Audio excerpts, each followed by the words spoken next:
another edition of Watch with Malice. Yes, I am your host, the witchshredmalice. I'm here to guide you through the scary, the spooky, the kooky, the ridiculous, the utterly sublime. And that's just the size of this bat plushie. Right, kids? And on today's episode, group, we have a fantastic film for you. It's another black and white marvel from the 1950s. That's right, it is The Bat.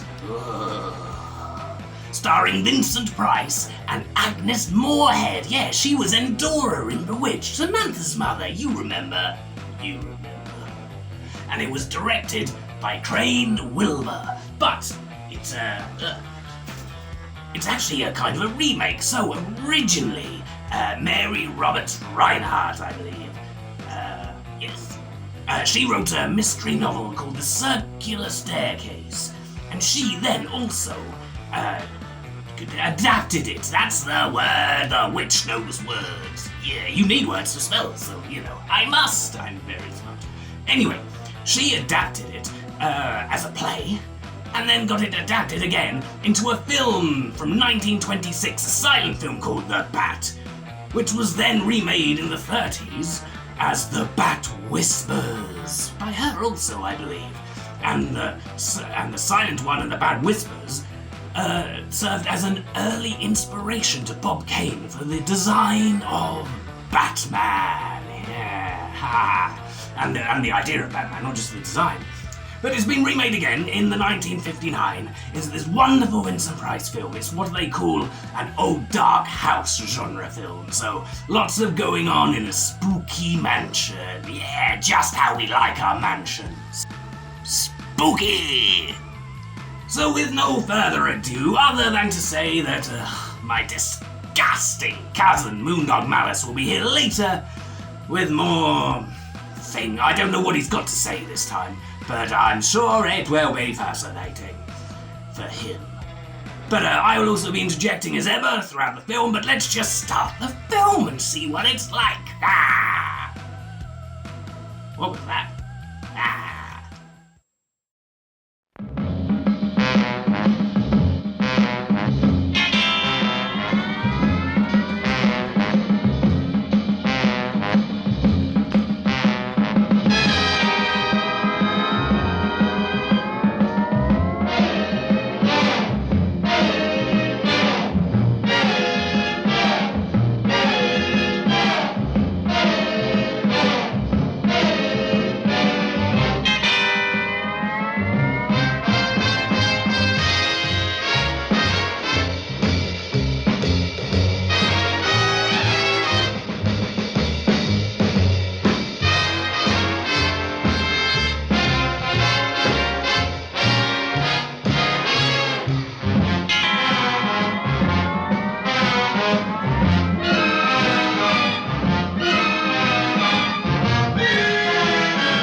This is the Oaks, a house in the country which I rented for the summer.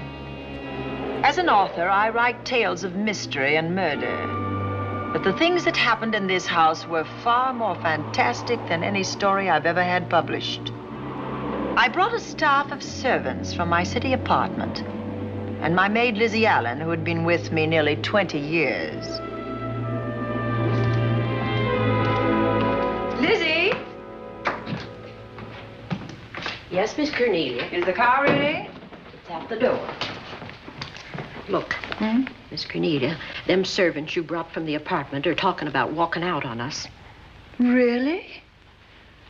Well, I know they don't like it here, but I didn't think it was that bad. Well, they've been hearing things about the killer that the police call the Bat and the murders that he committed here this past winter. Now people are saying that he's back again. Well, how can they be sure of that? Has he committed another crime? No, not yet, but that ain't saying that he won't. Here's something else.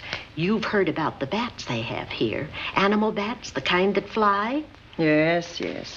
Look what it says in this magazine. This is a report from the State Health Department, and it says some of them bats is rabid. Well... And that ain't all.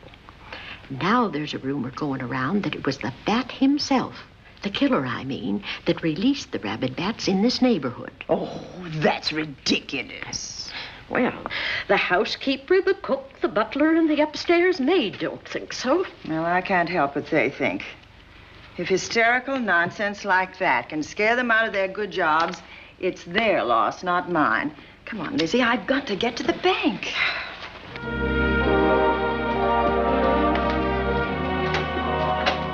Drive directly to Zenith Bank, Warner. I'm afraid we'll have to hurry. It's near closing time. I'll get you there, Miss Van Gorder.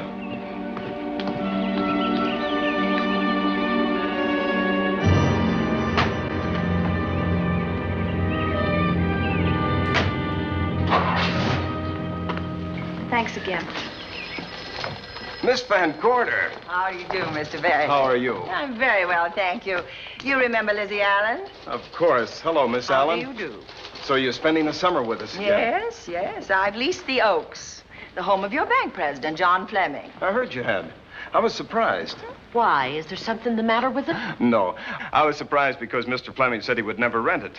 Oh? Well, I rented it from his nephew, Mark Fleming, who has the real estate office here. He said his uncle would be gone the entire summer. Well, that's right. Mr. Fleming's in the North Woods now with his physician, Dr. Wells. Oh, pardon me. Dale, I want you to meet my wife. We were married at Christmas time. That must have been nice. Believe me, it was. Oh, here she is. Oh, dear. My How wife, do you Miss do? Van Gorder, Miss Allen. How do you do, Mrs. How do you do? Cornelia Van Gorder. Yes. Oh, well, I've read every murder mystery you've ever written. I just adored that weird one, The Private Morgue of Dr. X, even though it gave me the shivers. Only the shivers? Scared hell out of me. Oh. Well, I really mean that Miss Corney killed them off in that one. When you refer to my books, please don't call me Miss Corney. Pardon me, Mr. Bailey. Mr. Hines is here to see you. Oh, yes. Excuse me, please. Don't be strangers now. No, Oh, no, I we should won't. say not. Oh, so you're a bride. Well, not quite. Not since Christmas. You know, I'm sure I've seen you. Well, I used to be my husband's secretary here in the bank. Of course I remember. May I welcome our most distinguished visitor back to Zenith? Oh, that's very charming, but, Lieutenant Anderson. Lieutenant Anderson, of course. Chief of Detectives of the Zenith Police Department. This is Miss Allen. Miss Allen. How do you do? Lieutenant Anderson is one of our favorite citizens. He's on the bank's board of directors. Not bad for a policeman. You must have made a good thing of it. Well, I saved my money, if that's what you mean. It's near closing time, and I've got some business in the safe deposit vault. Please come and see me, Mrs. Bailey. Oh, I'd love to. And you, Lieutenant. Thank you. Goodbye. Goodbye. Nice to meet you. My, what a charming woman. She moved into the Oaks just the other day. That house is a proper setting for a writer of mysteries. Oh, it certainly is. Vic, what's the matter? Come in here, both of you.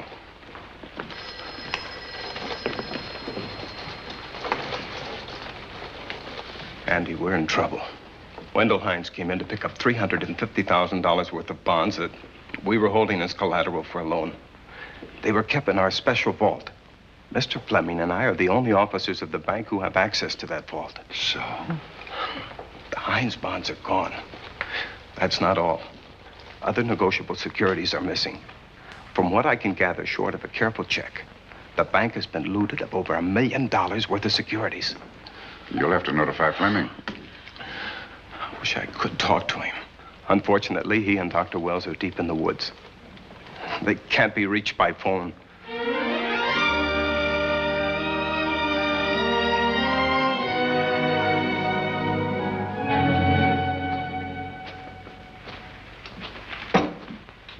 What is it?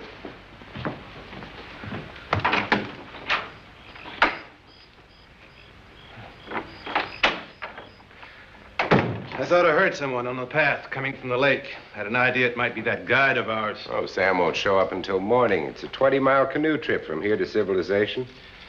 5 will get you 10. Sam has a message for me. I thought you told him at the bank not to bother you. I did, but they'll bother me. Doctor, Yes, John. what would you do for $500,000? Anything short of murder. Why not murder? Too messy. Too great a risk?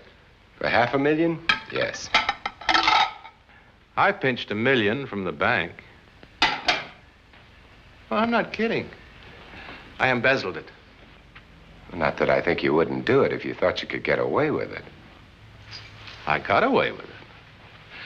I'm not talking about currency. I took negotiable securities that could be converted into cash.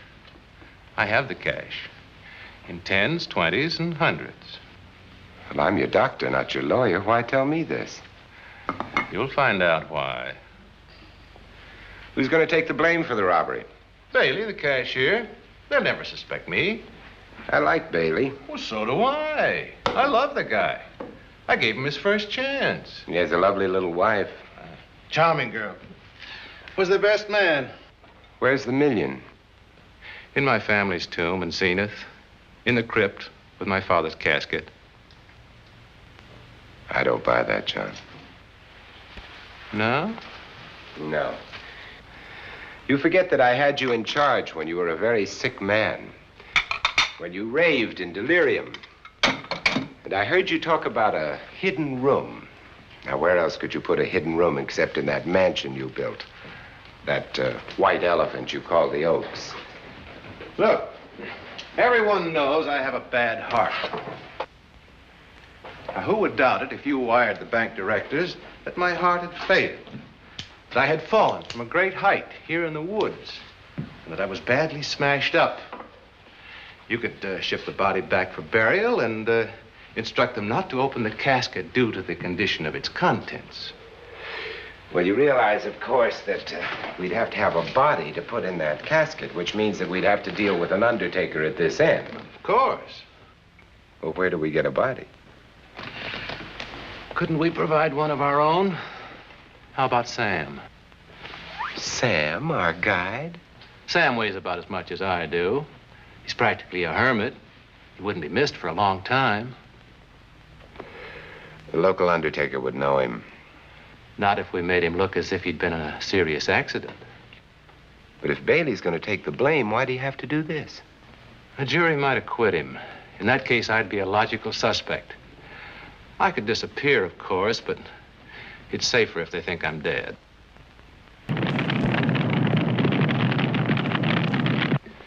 What if I don't go for this deal? In that case, it would be too bad. You mean you'd kill me? What else could I do? Now that I've told you about the $1 million, I'd say you were shot in a hunting accident. Now, look, Doctor, if you can find another body instead of Sam's, it's all right with me. There's $500,000 in it for you. I'll do my best. I smell smoke. So do I. What's that noise?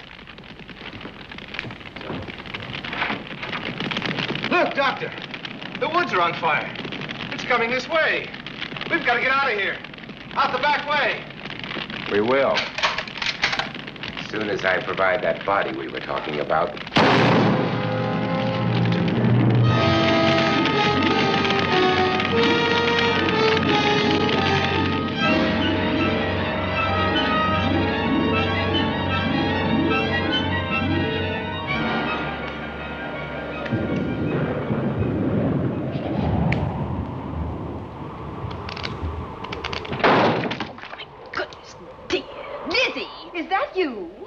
Miss Cornelius.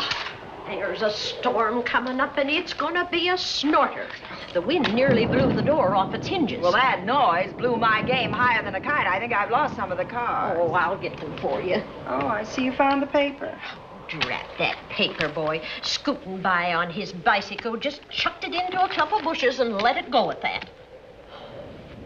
For land's sake. Mr. Vic Bailey's been arrested. Oh? I think. Victor Bailey, vice president and cashier of the Zenith Bank, was arraigned before United States Commissioner Alvin Fielding, charged with the embezzlement of over $1 million.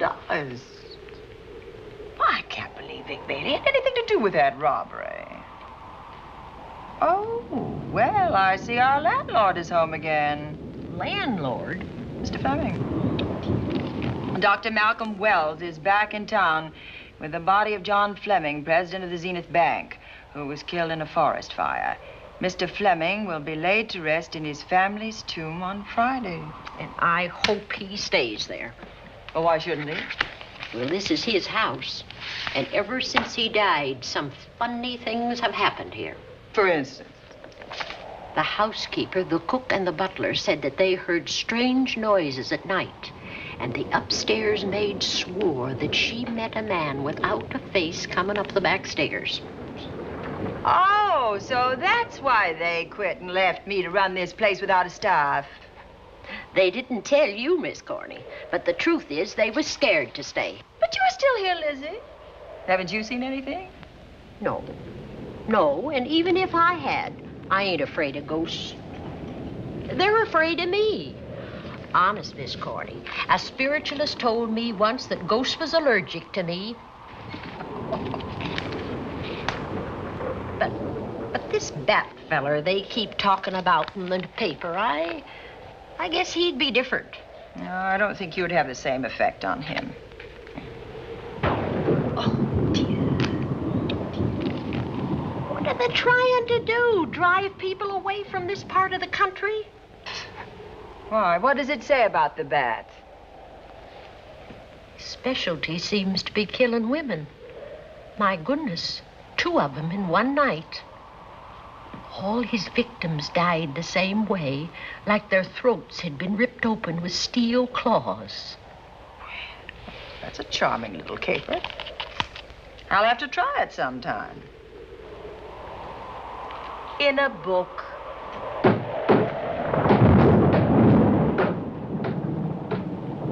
That ain't nothing, just something bumping against the house.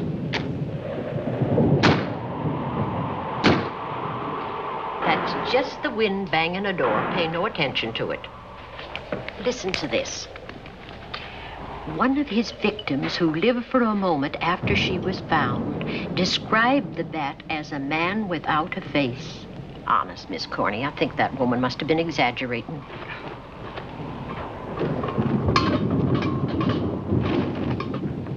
That's just that heavy tapestry at the top of the stairs. I know. I've heard it before on a windy night. That sounds as if there was someone on the stairs. I know there isn't. At least there shouldn't be. There ain't. Them's just the noises you hear in any old house on a windy night. It says here that the Bat never leaves no fingerprints. That's understandable. Having no face, he probably has no fingers either. Lizzie!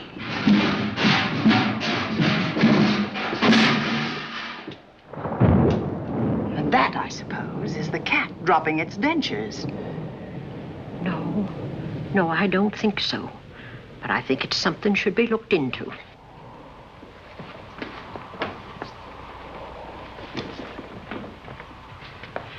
Now, who chucked him down here?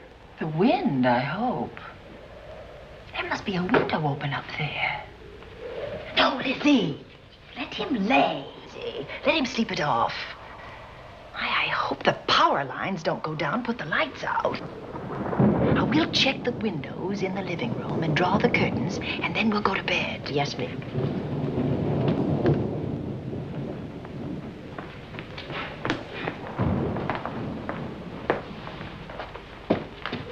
I won't be a minute.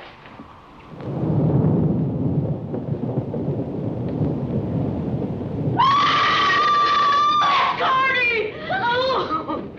What is that? Oh, when I went to get the paper, I turned the latch off. I forgot to turn it on again. He's out there. He was coming in. He might have got you. Oh, but he didn't, and he's still out there, thanks to you. Now, you hurry now, and we'll call the police. No, I won't leave you, Miss Coney. Are you okay? Yes, ma'am, I'm okay. Okay.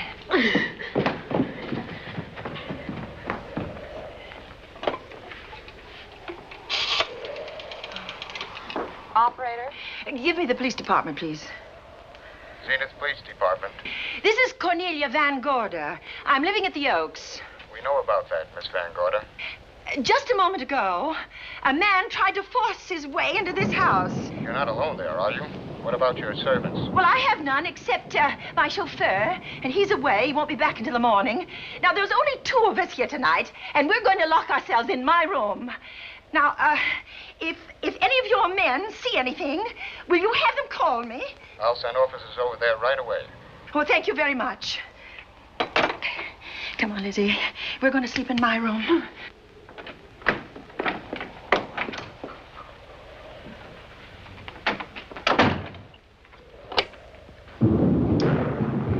Well, nothing can get at us in this room now, I think. This door seems good and solid. Like the door to a tomb.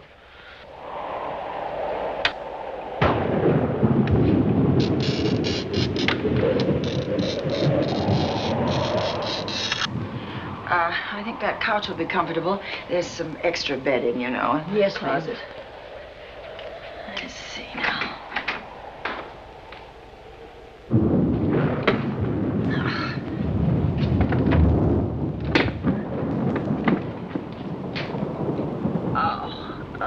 Huh? No bolt. Well, that's not so good.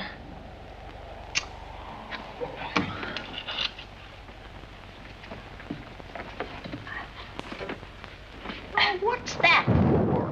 That, my good woman, is a booby trap. If anybody tries to open this transom, this will be knocked off, and we'll hear it fall.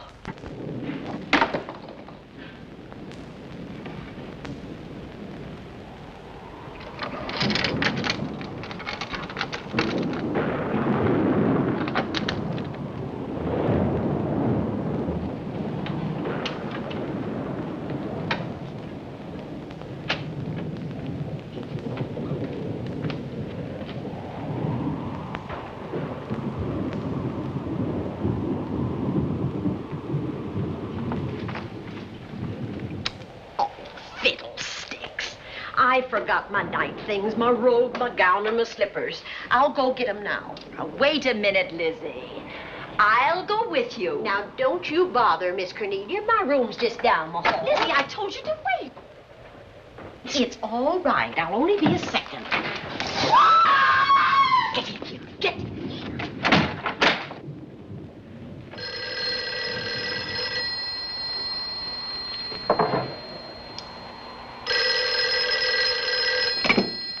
Yes? Miss Van Gorder? Yes? Zenith Police Department. There's a police car just outside your house, and the officers in it have reported that there's no sign of a prowler anywhere on the grounds. Oh, the man's inside now. He's in the hall, just outside my bedroom. Have your men break through the kitchen door and search this place from top to bottom. Okay, Miss Van Gorder. Sit tight. I will. I have a gun, and I know how to use it.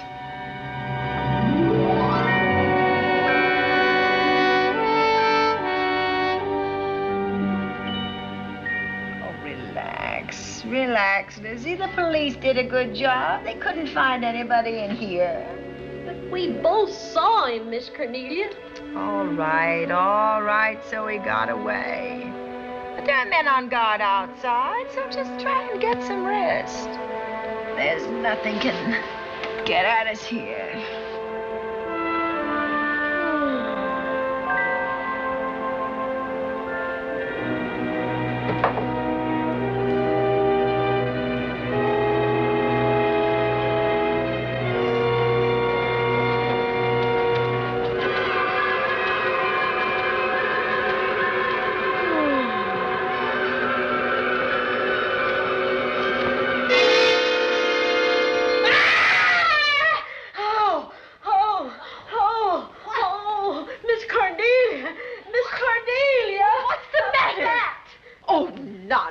You've had a nightmare. Maybe I did.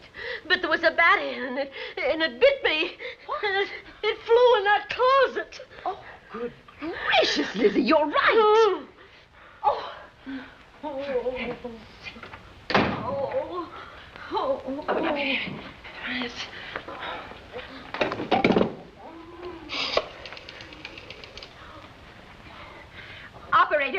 Operator, will you get me Dr. Malcolm Wells' office, please? No, I don't know his number, and I have no phone book up here, but this is an emergency. Will you connect me with his office, please? Oh, dear, I'm going to get the rabies. Hello? Hello? Dr. Wells' office? This is a call service. Dr. Wells is out at the moment, but if you'll give me your name and number, I'll try to locate him. Well, this is Miss Van Gorder of the Oaks. My maid has just been bitten by a bat that may be rabid, and she must have treatment as soon as possible. And I was told that Dr. Wells was the nearest physician. I'll try to find him for you, and if I can't, I'll send you another doctor. Oh, well, thank you very much. Oh, he's out on a case. Oh, I hope it's not a delivery. A baby, I mean. They can be terribly complicated. It never bothered me none. Oh, Lizzie, you never had a baby. Of course I didn't. That's why they never bothered me. Oh, does it hurt, huh? A little.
Dr. Wells? Are you there, Dr. Wells?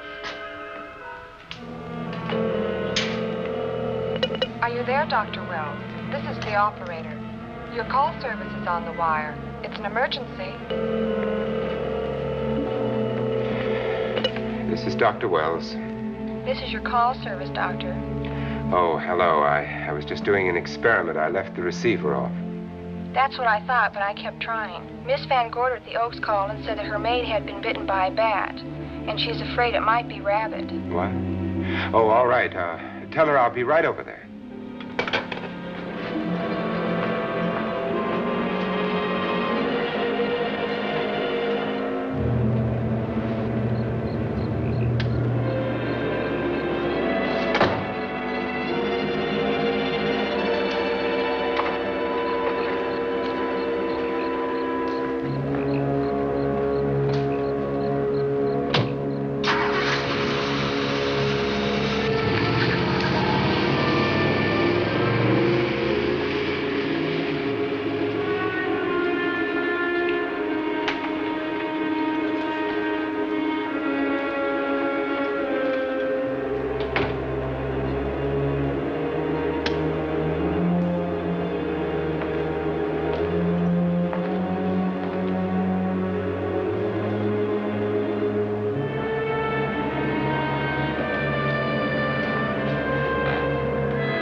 Well, it started off very exciting, hasn't it, crew? Wow, what have we got? We've got a hidden fortune, a serial killer on the loose, a very dapper serial killer with the fedora and the suit jacket, yeah. There's a murder mystery writer, a spooky old mansion.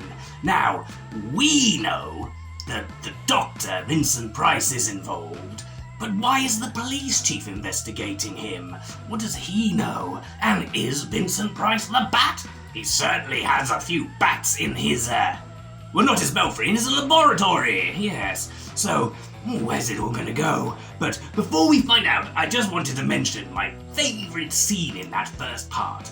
It was in the bank when they let the police chief know that the money had been stolen. Did you spot it? Did you spot the hilarity? So they're all kind of stood over here, and next to them is a very small sort of little fence or walls, you know, just to separate out the area, as here's the working area, here's the public area, with a small little door. And the guy goes, I've got something secret to tell you, Chief.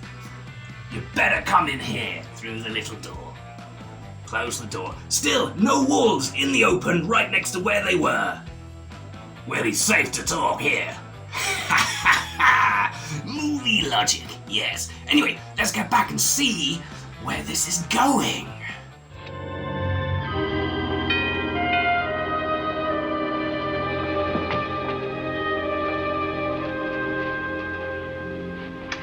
Who's there? Dr. Wells. Come in. Good evening. Oh, I'm so glad they found you, Doctor. Well, I reached my office shortly after you called. How is your maid? Is she in any pain? No, she doesn't seem to be. Did the bat get away? No, I believe it's still in my bedroom. Oh, good. I'll want to examine it. There you go, Miss Allen. Now you feel better? Doctor, have I got the rabies? Well, I can tell you better after I've examined the bat's brain under a microscope. That thing's got a brain? Oh, you'd be surprised. Well, where is it? I think the little darling is in that closet. Oh. You know, it's a pity you leased this house, Miss Van Gorder. Why a pity? Well, my dear lady, I don't want to alarm you, but... Oh, well, after tonight, nothing can alarm me. Yes, I understand. It must have been terrifying. So many unexplainable things have happened here. There's something about the place. Your servants must have sensed it when they walked out on you. An apprehension of disaster. Well, let's see. Aha! Yes. There he is. All right, now. Take it easy. Nobody's going to hurt you. Quiet now. Quiet.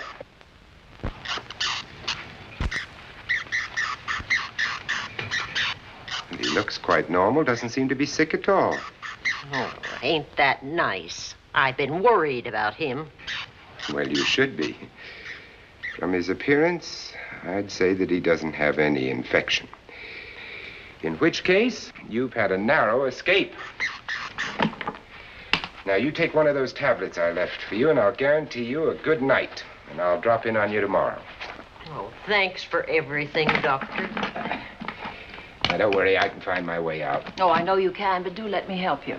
Oh, don't forget that once I'm gone, you'll have to climb those stairs alone. Oh, I'm all right. I'm armed now. Can you shoot one of those things without shutting your eyes? Oh, Doctor, there are guns in every book I've ever written. I don't write about things I'm unfamiliar with. Lock the door, Lizzie. Good night. Yes, ma'am. Good night, Doctor. Accident? No, the wind blew him down. Oh. I think. Oh. Did you know that young Mark Fleming leased you this house without notifying his uncle? No, I didn't. Well, it doesn't matter now. John Fleming is dead and Mark's his heir. But if John were alive, he would warn you to leave here, Miss Van Gorder. Really? Yes. It's been a tragic place for anyone who ever lived in it. Well, good night. Good night, Doctor. Who's out there? Nobody you need worry about, Doctor. Oh, it's Andy. That's right. Oh, good evening, Miss Van Gorder. Good evening, Lieutenant. Somebody sick here? My maid was bitten by a bat. Oh? A rabid bat? Well, I'll know for sure when I get to my lab. I caught the bat. It happened indoors? In my bedroom. Yes. How'd it get in? Well, there are many ways a bat could get in a house. You ought to know. I spotted this hole in the window the minute I got here. Why? That's where the two-legged bat got your door open. Miss Van Gorder told me that she phoned headquarters at Zenith. Yes, I phoned twice. The second time was after the prowler got in the house. Weren't headquarters, Andy? No, but they contacted me. An officer came and searched the house from top to bottom, but they couldn't find the bat. You better have this window fixed tomorrow. Oh, yes, I certainly shall. And I'd better be going. I'm due in surgery at 8 o'clock in the morning. Good night. Good night, Doctor. There will be a man patrolling the grounds all night, Miss Van Oh, Gorder. thank you. And nobody inside, Andy? Why should there be? Well, how do you know but what the bat is hiding somewhere in the house? I'm quite sure he isn't in the house, Doctor. Not now. Good night. Good night.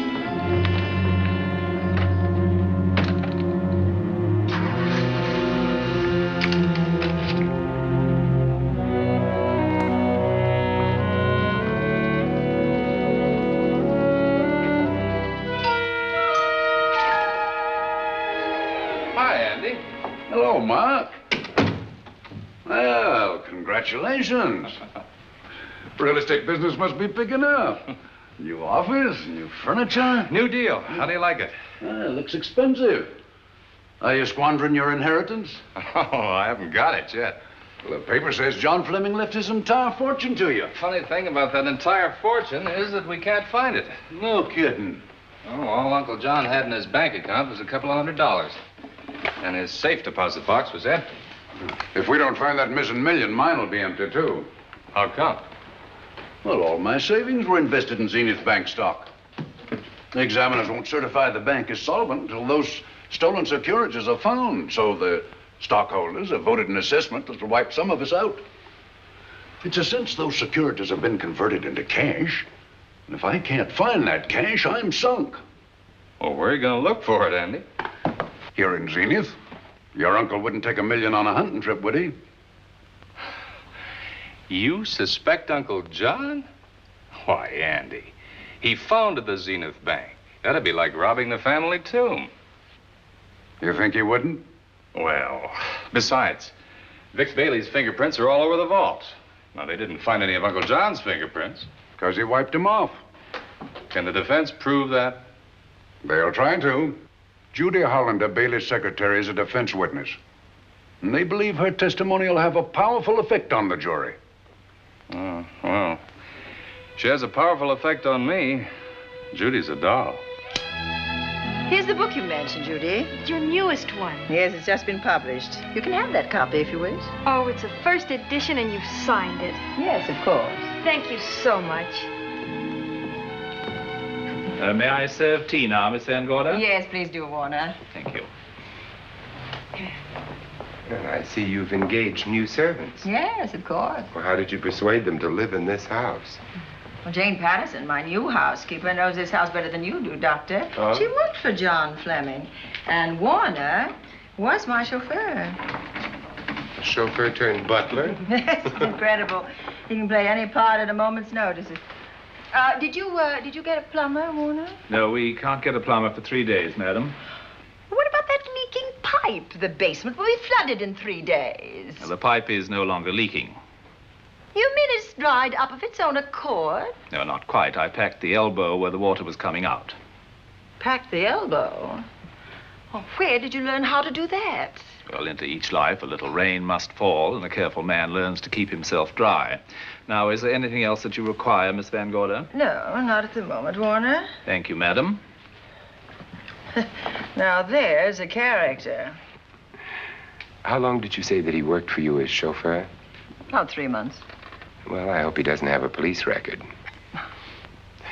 My dear Dale, it may interest you to know that the last night of his life, John Fleming told me that he loved your husband like a son. If Fleming were alive today, he would be fighting to prove Vic's innocence. Could Mr. Fleming prove his own innocence? Miss Van Gorder, can there be any doubt about it? There will be when Miss Hollander testifies at Vic's trial. Oh? You know something that we haven't heard yet, Judy? Something I saw with my own eyes. She's not permitted to say what it was. My dear girl, I wouldn't think of asking her. But let's assume for a moment that Fleming did steal the $1 million. Now, what would he do about it? Where is it? Hidden someplace where he could lay his hands on it without getting caught in the act. Now, if I was writing this, instead of living in the middle of it, I'd hide it right here in this spooky old house. Under a loose floorboard or up a chimney?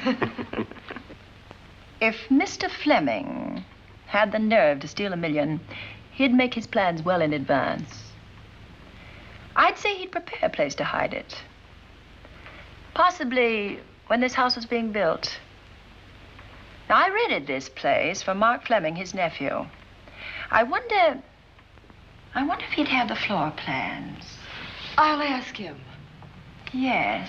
Lizzie, will you bring Mrs. Bailey the phone? Oh, you ask him now. Okay. His number is Summit 7537. Oh, thank you, Lizzie. Summit 7537. Not bad, eh, Andy? That means new business. Now, you see, somebody wants to buy a house. Mark Fleming speaking. Oh, hello, Dale. Well, hang on a minute, honey, while I see if I have him. It's Dale Bailey, all excited. Miss Van Gorder wants to know if I have the floor plans of the Oaks. Now, what would she want with the floor plans? Well, she suggested to me that your uncle might have hidden the bank loot there. Are the plans here? Well, they're somewhere in the house itself. Wait a minute, there is a place where Uncle Johnny might have kept those blueprints. What place? Well, I heard him talk about it a good many years ago. I can't be sure of the exact location. Anyway, I don't think the old boy had the guts to steal $1 million. But if I find those plans, I'll let you know, Andy. Hello, Dale. Look, honey, I haven't seen those plans since I was a kid, but I'll come over tonight and maybe we can find them. Thank you, Mark. We'll expect you. He seems to think they're here in the house somewhere. He's coming over tonight. Well, that's good. Dale and Judy are my house guests for the weekend. Would you like to have dinner with us tonight? Oh, no, thank you. I couldn't. I still have a few calls to make. You know, if Judy's testimony is going to clear Vic Bailey and implicate John Fleming, others may get the idea that there's buried treasure in this house. Don't even mention your testimony until you're actually on the stand. Oh, I won't. That's a smart girl, Judy, and a very lovely girl. Well, good afternoon, ladies. Goodbye, Doctor. Dr. Will. Come on, girls, let's go.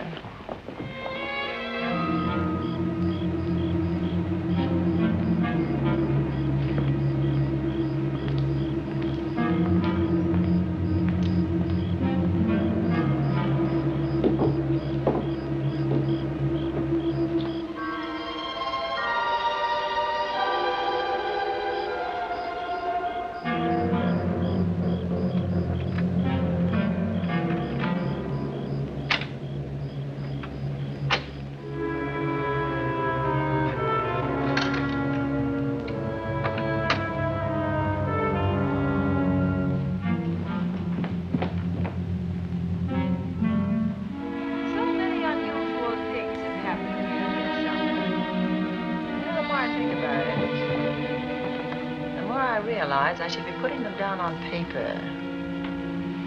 Weren't you your husband's secretary, Dale? Yes, I was. Do you take shorthand? Well, my dear, if you'd like to have your mind occupied, I want you to work with me while I write the story of this fantastic criminal, the Bat.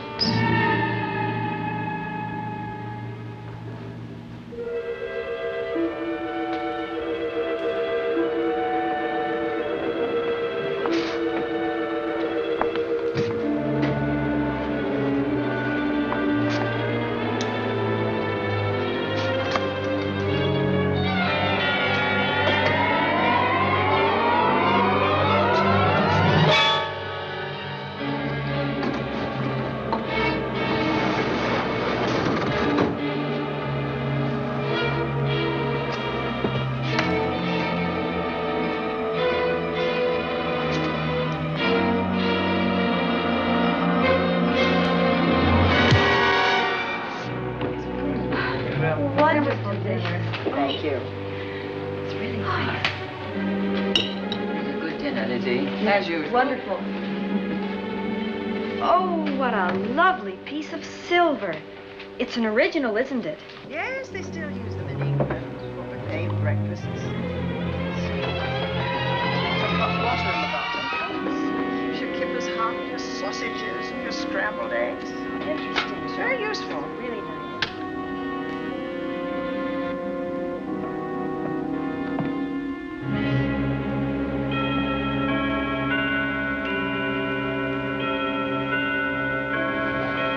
clock hasn't struck the hour in the last 10 years, if I'm to believe what Mark Fleming told me. Why is it angled away from the wall like that? I don't know. Somebody must have moved it.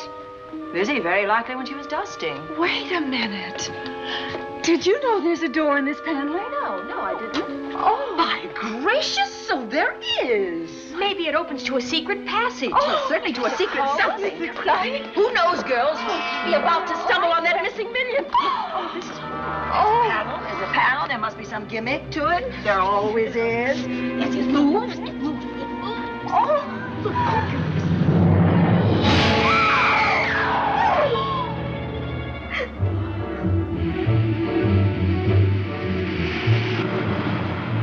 Calling car 11. Calling car 11. Proceed to the Oaks in Zenith Township immediately. A homicide has been reported. Okay. Proceeding to the Oaks. Notify the county coroner, Dr. Wells. Tell him to come to the Oaks at once.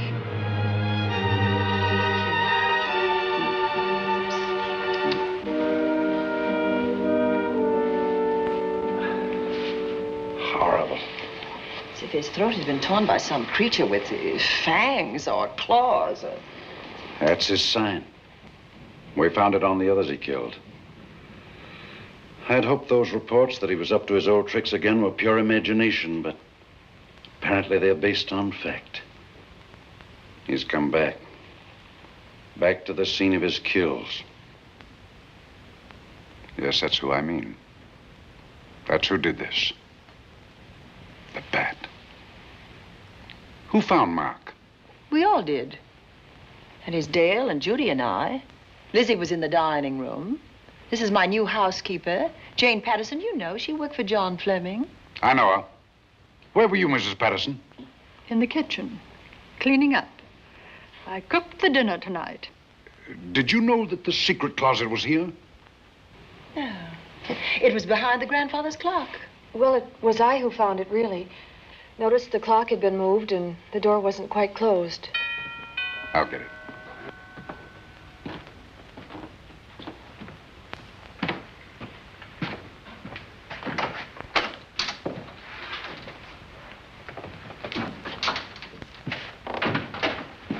Who is it?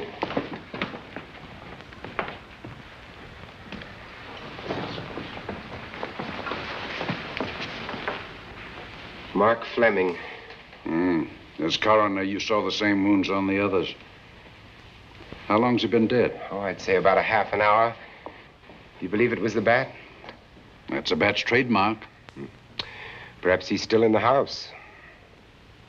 That's possible. Why should he be? Because he's looking for something, and like you, he believes it's here. And he's a persistent killer. I would advise you to get out of this house as quickly as possible, notwithstanding our expert police protection. Have you called the morgue? They're on their way here. Oh, good. I want to examine the body before they get here. May we take it into another room? Yes, to the sunroom in the back. Thank you. Give me a hand. Excuse me.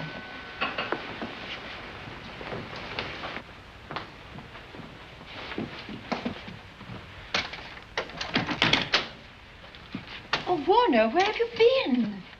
Well, madam, has been an accident? There's been a murder. Mark Fleming, the young man from whom I leased this place, was killed here tonight. They know who did it? Well, they believe it was the bat. I'm sorry I had to use the front door, Miss Van Gorder, but I forgot my keys, and when I rang the bell at the kitchen door, there was no response. Oh, this is Warner, Lieutenant. He's my butler. He was my chauffeur. Why'd you promote him? But it's very difficult to find a butler. They don't like service in the country. Have you been a butler before? I've served in many capacities, sir, but this was my night off, and I forgot my keys. I heard that part. What time did you leave the house tonight? Oh, about 6:30. I had dinner at Wiley's Roadhouse. Can you prove where you spent the rest of the evening? I can try. Try hard. And don't leave the house. I'll get to you later. Very good, sir. I shall be in my room, Miss Van Gorder, if you need me. Yes, Warner. Surely you don't think he's... Warren and I have met before. I can't recall where or when. But I will.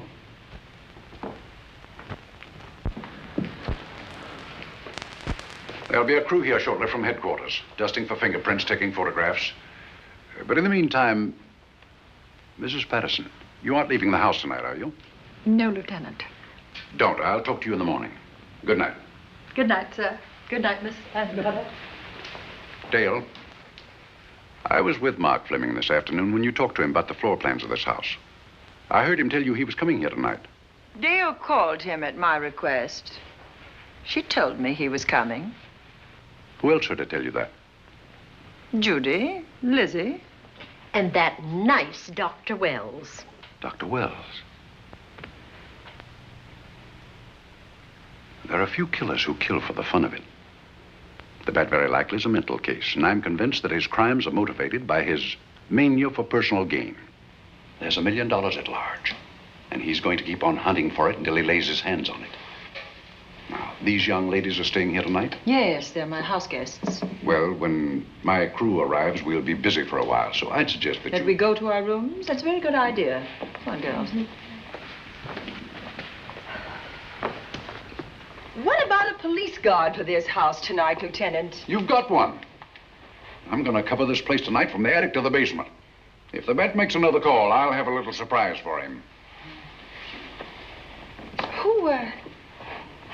Who is he? Have you any idea?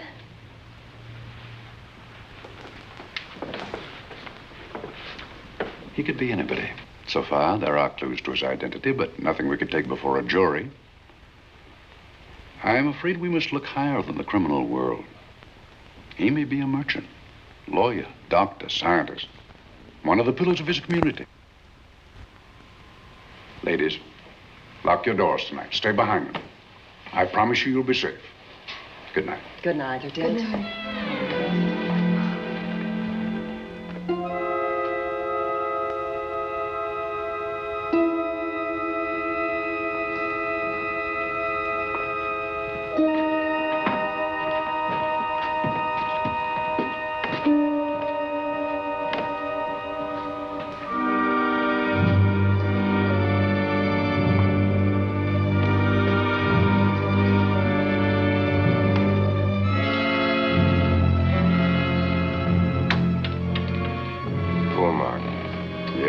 Pity.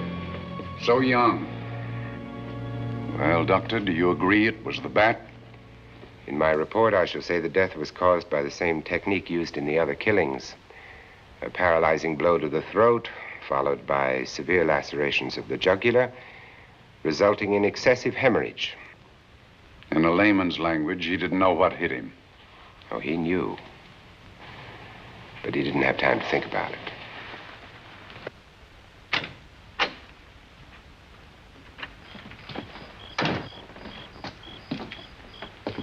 Staying here tonight, Andy? Well, until I check the doors and windows, but I'll be back bright and early in the morning. Neither snow, nor rain, nor heat, nor gloom of night stays these couriers from the swift completion of their appointed rounds. A lot of people are due for a shock when I close this case. Yes, I'm sure they are. Good night, Andy. Don't get hurt. Good night, Doctor.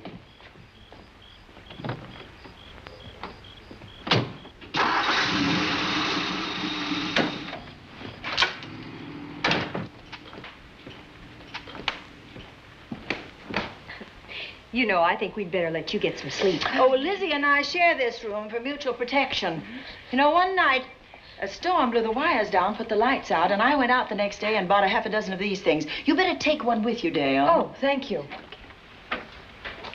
We'll go across the hall now. Are you sure there's nothing else you need? Oh, no. Quite sure. We'll be all right. Well, if anything bothers you, you just sing out, and 2 strong women will come to your rescue. Oh, nothing will bother us. Not with Andy on the job. No. Well, good night. Good night, Miss Van Gordon. See you in the Don't worry, everything will be all right. We won't. Good night. Good night.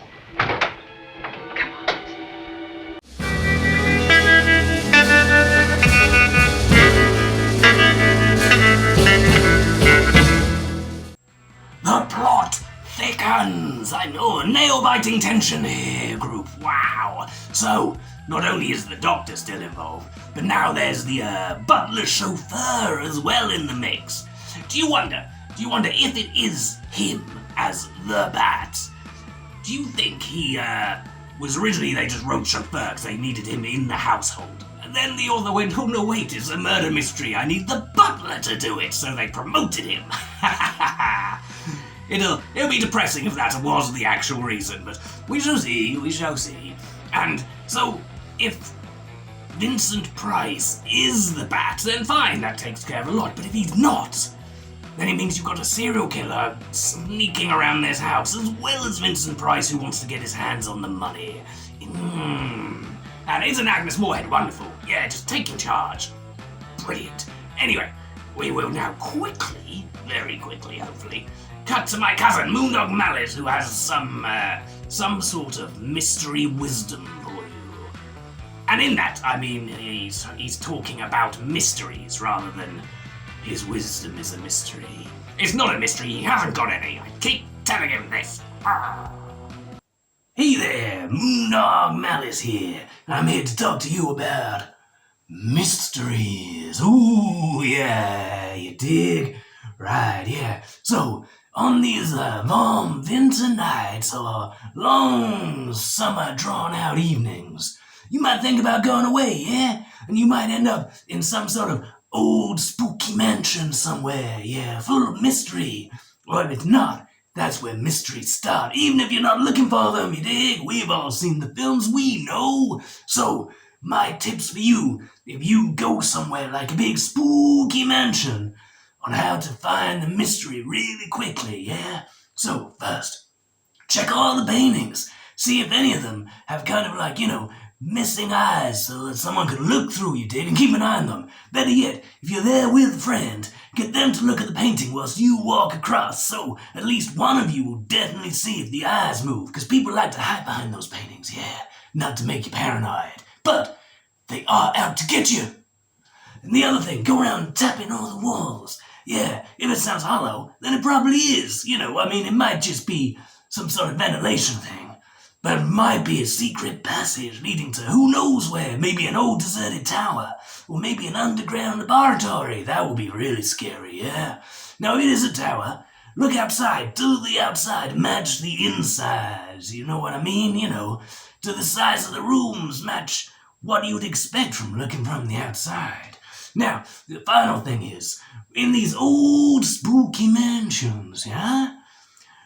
They don't generally have TVs, so what you gonna do? What you gonna do in the evenings? Well, you might read, yeah? So why not make your reading time also a kind of learning time, you dig? Yeah? So stock up on books like The Famous Five or The Secret Seven or The Five Go-Getters. You might not know that one, but it's the books that are like The Mystery at Banshee Towers. It's the same 5 kids at the door every time, yeah?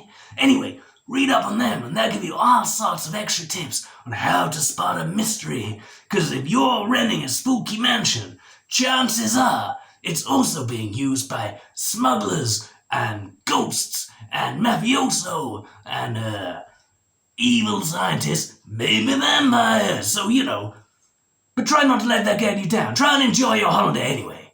You did? See, I told you, no wisdom at all. Why do we keep letting him on here? Anyway, let's get back to the film. I want to see what happens.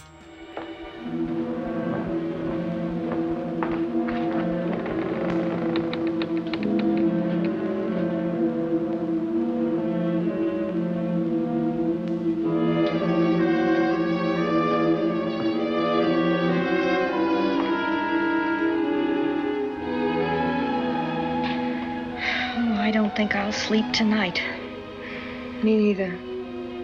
All I can see is poor Mark Fleming staring at us. I thought that when people died, their eyes closed, as in sleep. Don't think about it. I'll bet you're thinking about it. No, I was thinking of my poor husband sleeping in jail tonight. Oh, Judy, I love him so much.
What's that noise? Oh, I don't know.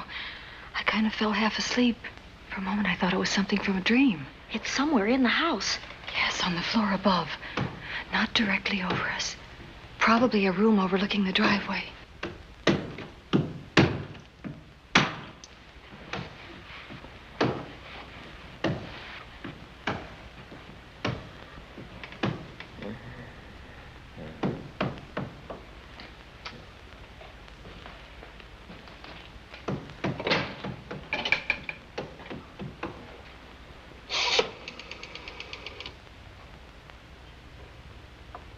Should we call Miss Van Gorder? She'll hear it. How can she help but hear it? Oh, besides, we don't want her to think we're a couple of hysterical women. Well, I'm about to become one. I've dear. had it for one night. Dale, you're not going out in that hall. I want to know what's happening up there. But Lieutenant Anderson said if we stayed behind our locked doors, we'd be safe. Vic isn't safe locked up in that jail. Suppose that stolen money is in this house. Mark Fleming seemed to think it was. Maybe that's what somebody's looking for. For heaven's sake, don't you hear that awful noise up there? Now, Lizzie, you've just got to stay awake. The house phone and the outside phone wires have been cut, and we can't get help. Where's that policeman? Oh, I don't know. Something must have happened to him. Now, go on, get on your robe. Oh, Dale, please don't go up there. I've got to. Think what it could mean to Vic. Now, you stay here. Oh, no. If you go, I go.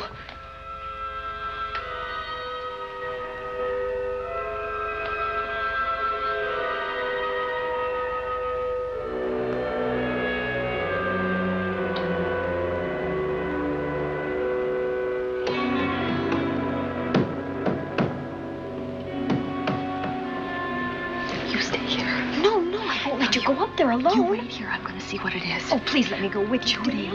will you warn me if anyone comes? I'll only be a moment. Now, wait.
me. I'll look after him. Poor baby.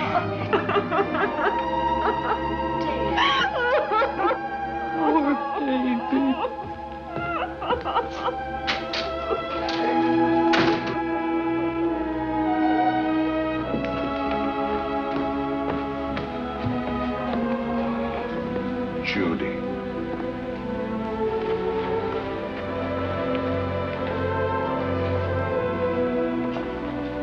The bat. Yes, the bat. He caught her at the head of the stairs. We saw him rushing down the stairs as we came out of the room. I hurled that after him. I hit him, I believe. I'm going to cover this place from attic to basement, you said. Well, what were you covering when that poor child was murdered? Where were you? I saw a man outside in the grounds. I went out there and hunted him. I heard him in among the trees, and so I followed the sound of him as far as the brook down near the back road. And then I lost him. I'd rather give my own life than have this happen to Judy. But I told you to stay in your rooms and lock your doors and stay there. What was she doing at the head of those stairs? That was my fault. They heard a strange noise, heavy pounding in one of the rooms on the 3rd floor. We all heard it. I wanted to see what it was. Judy, she wouldn't let me go out by myself. I made her stay on the balcony. What about your new butler? Oh, well, he's in his room, I suppose. Oh, Mrs. Patterson. Oh, yes. Did you know what happened here? No, sir, but I heard the screams. I went to call Warner. We have rooms on the same floor, but he wasn't in his room. His bed hasn't been slept in. If Mrs. Patterson heard the screams, Warner could certainly hear them. You're quite right, sir. I heard them. Oh, you did? And where were you? Outside in the grounds. Miss Holland has been murdered. No. Oh, so you're surprised. Shocked. Well, I've seen better performances. I remember you now. Your name's not Warner. I've got a circular in my office with your picture on it. The Chicago police not so long ago were hunting for you in connection with the robbery. You're right again, sir. And they found me and they tried me and I proved my innocence and I was acquitted. That could have been a lucky break. Where were you when this child was killed? I told you before, sir. Outside. What were you doing there? I was following you. I saw you leaving the house, and it seemed that you were hunting someone. I thought you might need some help. Oh, yes, sir. I followed your flashlight down through the trees. Then it disappeared. And then suddenly, as I was staring out into the darkness, I was struck by something on the back of the head. The next thing I knew, I was lying on the ground. I realized I'd been knocked out. I wish you had been knocked out. But then we'd have found you with your mask still on your face. You were hit here in this house with this poker as you were rushing down those stairs after that child was killed. Oh, no, sir. You can't pin this on me. I'm not the bat. I've never killed. I couldn't kill. I won't take the rap for this.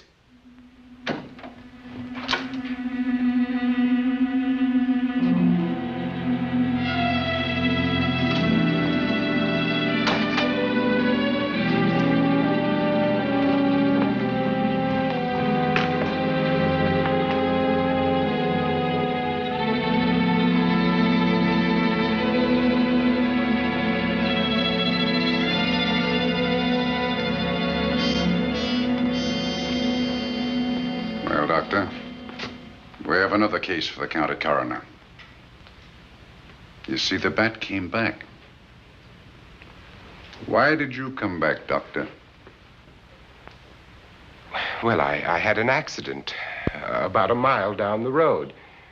The right rear wheel of my car came off and I plunged into the ditch.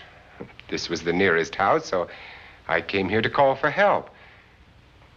I thought I'd find you around, Andy. Physician, heal thyself. You must have been hit by something on the back of your head. I told you I had an accident. So you did, Doctor. So you did. I could be wrong. But maybe I'm not. We shall see. All right, Dale, let's start a new chapter. For days, the murders held the headlines. Lieutenant Anderson grilled us and ransacked the house from top to bottom. Warner was not placed under arrest, but his every move was watched. At night, Except for a detective on guard in the house, the police and the reporters left us alone. And on one of those nights, without telling Lizzie or anyone else, I pursued a secret investigation of my own.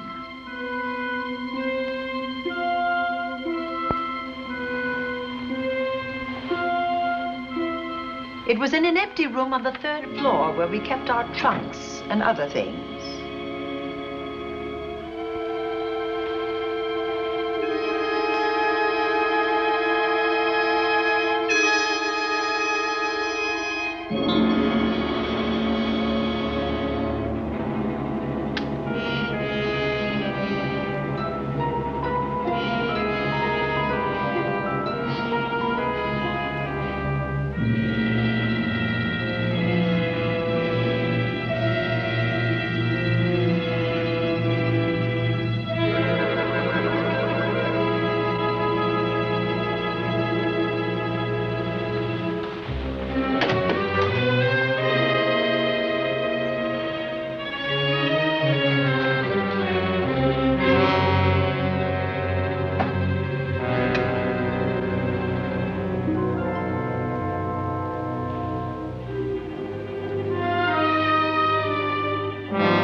Idea to kill me in my own lab and let people think that I'm the bat.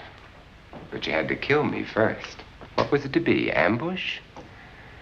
And clever as you are, you're not smart enough to do that. Nor were you smart enough to find the money, though you came quite close to it. But I know where it is. And when you're dead with that sign pinned on your chest, I'm going to collect it and live happily ever after. He destroyed himself. How true that will be. Well, goodbye, Bat. Here's a serum that will heal you whether you're rabid or not.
wrong.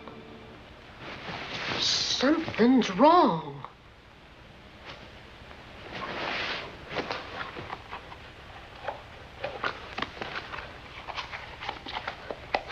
Miss Cornelia!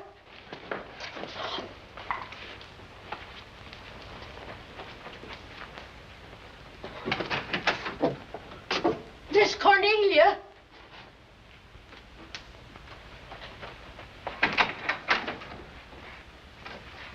Now, where would she be going at this time of night?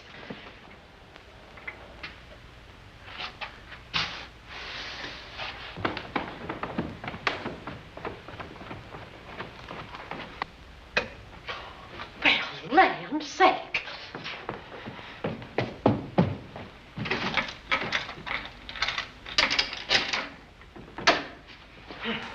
I never.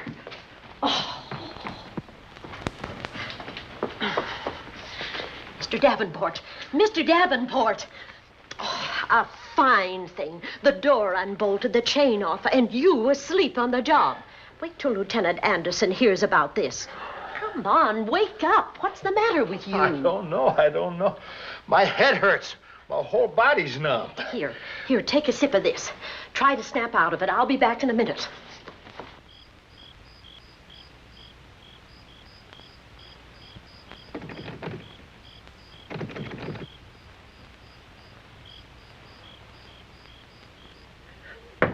Hurry, will you? It's Lizzie. I'm terribly worried. I can't find Miss Cornelia anywhere, and something's happened to the policeman. I don't know what. Get Warner. Bring him to the drawing room. Tell him we need him.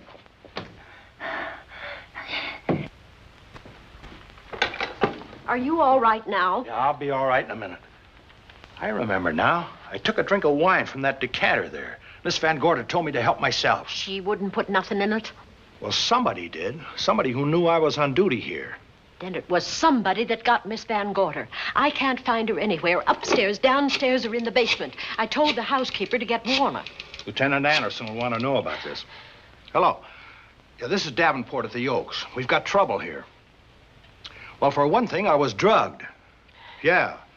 But I must have been knocked out because the maid tells me Miss Van Gorder's missing. Well, you better call Anderson and let him know. He's not at home. Well, where is he? Out on a case? What case? Dr. Wells. What else did they tell you about it? Oh, hurry, will you? We've got to find Miss Cornelia. Okay. Lieutenant Anderson is out on a case. Dr. Wells was found dead in a room next to his garage, murdered. Dr. Wells? There's something queer about the killing of Wells, but headquarters won't talk about it. Lizzie, Warner isn't in his room. There's no sign of him anywhere. And I was supposed to keep an eye on that guy. Where's Miss Cornelia? That's what I want to know. Wait a minute. Didn't you say that the chain and the bolt were off of the front door? I certainly did. Well, maybe Miss Van Gorder went outside. Oh, she never would. We better look. I can't breathe. There's no air.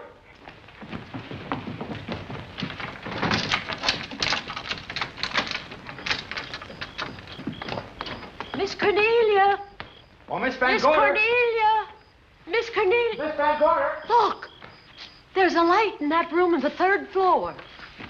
Were you up there tonight? Well, of course I was, but I turned the lights out before I came downstairs. Then Miss Cornelia might have turned them on again. That's where we're going to look first. Come on.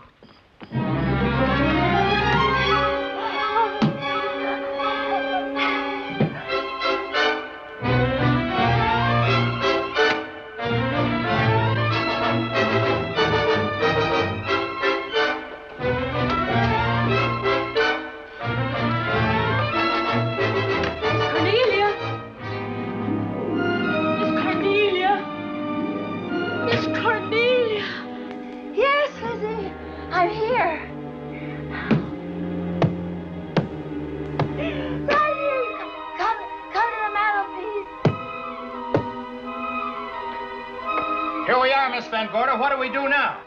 Over the mantel, there are 5 panels. Strike it with your hand.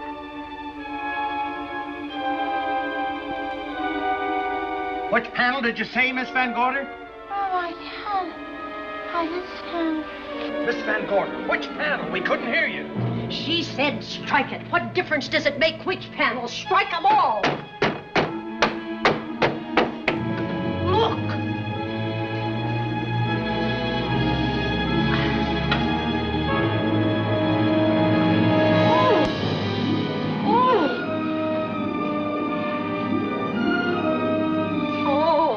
It's all right now. It's all right, dear. Lizzie's here.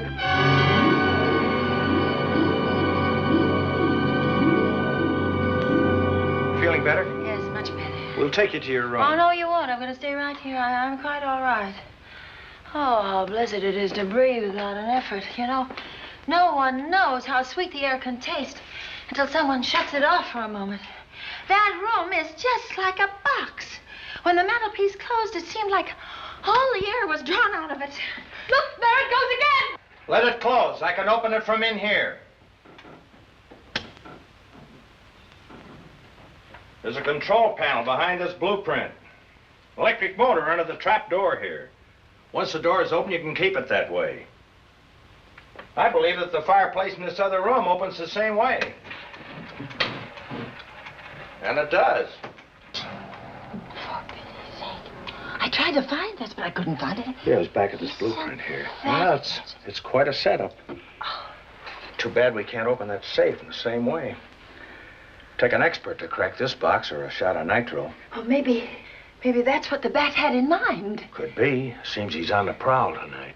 Miss Van Gorder, Warner has disappeared. And Dr. Wells has been murdered. Dr. Wells? Lieutenant Anderson's on that case right now. Well, does he know what happened here tonight? They got word to him. He'll be here any minute.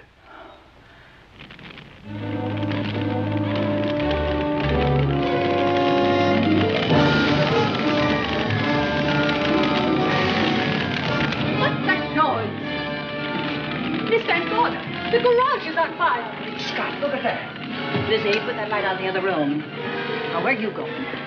To report the fire. Well, you just stay right here. But Miss Van Gorder, the garage. Well, let it burn. You watch the stair. Can't you see that fire was set to get us out of the house? Out of the house? Were you talking about the... Yes, I'm talking about the bat. Now that the lights are out, he'll think his trick has worked, and we've gone. He'll be here any minute. Well, so will Lieutenant Anderson. I hope so, but the bat will be here first. And he'll kill again if we're in his way. We've got to be as clever as he is.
You'll be safer downstairs. I'll take care of you. Well, the others can go, but I'm going to stay right here.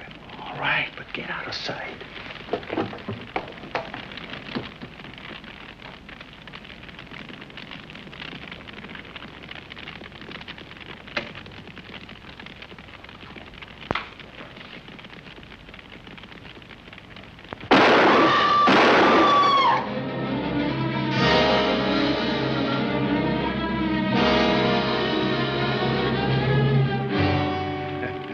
Let's face it, ladies, and get it over with.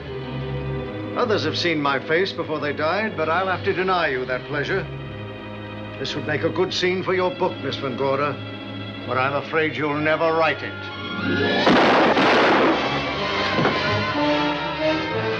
That is Warner.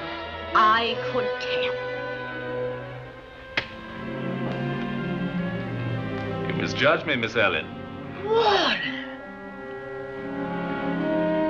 I don't like being a murder suspect, Miss Van Gorder. I was headed for a plane, but halfway to the airport, I changed my mind and came back. I'm glad that I did.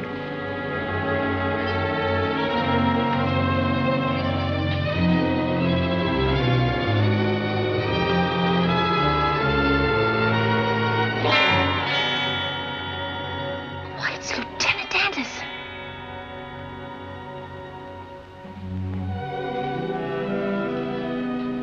Yes, it was Anderson. He'd discovered the secret of the hidden room and was waiting to get into it and open up the safe.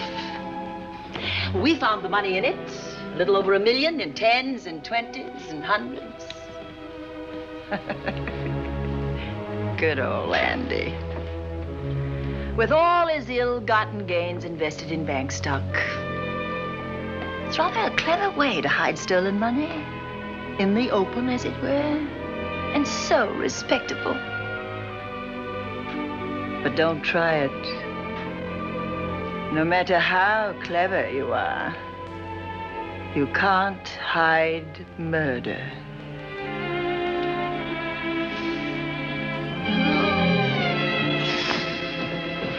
Well, that's it, Dale. That's the end.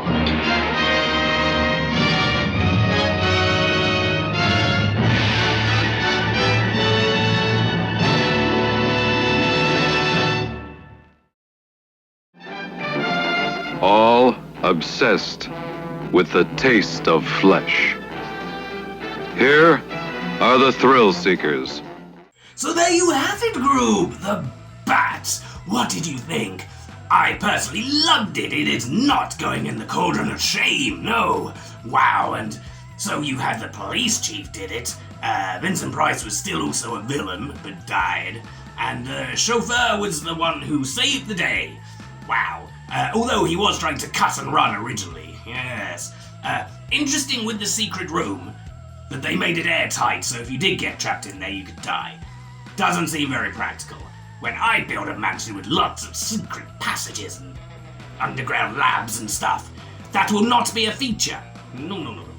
Anyway, yes, wow. So the only real query is why was the police chief investigating the doctor at the start, unless he either suspected the bank person's death wasn't just in a fire, but that never came up, or he just doesn't like the doctor and was always planning to frame it on him, and when he saw he actually had bats in his lab. Perfect. Ha ha ha! I love it when an evil plan comes together by accident. Well, thank you for joining me for another episode of Watch with Malice. We will be back in 2 weeks' time. And in the meantime, if you have any comments or suggestions, or you just like to, say things at a witch, you can leave a comment in the comments below, or you can email me at maliceshred@gmail.com. So, until then, if you're trapped in a big spooky mansion, keep the doors locked. And if you're sneaking around a big spooky mansion, don't trap yourself in airtight spaces. Make sure you know the way out first. Witch's tip for ransacking mansions.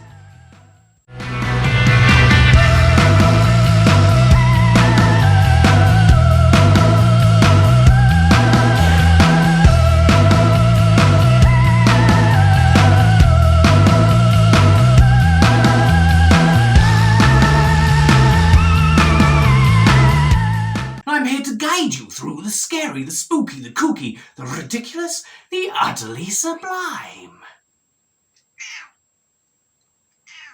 Yeah. Hello.